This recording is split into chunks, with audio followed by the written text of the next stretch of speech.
ল'ৰাবিলাক হয়নে তুমিতো বেছি কিউট আৰু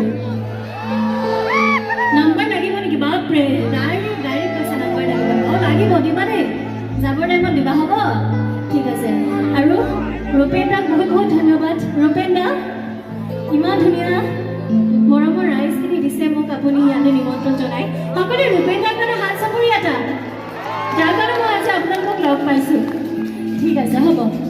এবাৰ কিমান জপিয়াব পাৰে চাম কিন্তু দেই হাৰি গ'লে নহ'ব আমাৰ ডেকা আৰু আহি আছে চবৰে ইমান ঠাণ্ডা লাগিছে অকণমান গৰম লাগিব লাগিব হয় নাই ঠিক আছে বঢ়িয়া আৰু 10:45 যোৱাৰ লগে লগে তৃতীয় বাৰ্ষিক দিৱান একাডেমী স্পৰ্ট প্ৰতিযোগিতাৰ ফাইনেল খেলখন আৰম্ভ কৰা হ'ব 10:45 যোৱাৰ লগে লগে ফাইনেল খেলখন আৰম্ভ কৰা হ'ব সেয়েহে সকলোকে অনুপম শৃংখলা অটুট ৰাখি খেল উপভোগ কৰিবলৈ বিনম্ৰভাৱে আহ্বান জনাইছোঁ